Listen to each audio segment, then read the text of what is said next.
Selamat datang. Dalam video ini, saya akan membimbing anda cara untuk mencipta e-invoice dalam Showbox anda. Pergi ke Sales, kemudian klik Customer dan tambah New Customer. Isikan butiran pelanggan.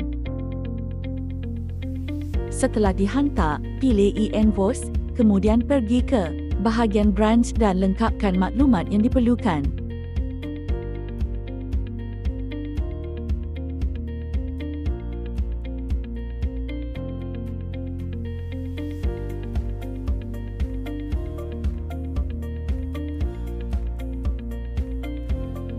Di bahagian teks, klik Search TIN, masukkan nombor pendaftaran perniagaan dan TIN akan dipaparkan. Klik Invoice dan tambah New Invoice.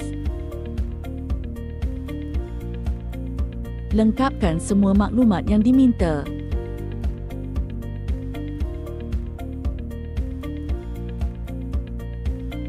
Selepas klik Save dan Pause, klik Submit dan Refresh untuk status e-invoice yang telah disahkan. Setelah status e-invoice anda berjaya disahkan, anda boleh muat turun PDF anda dengan mengklik butang download yang bertanda di atas.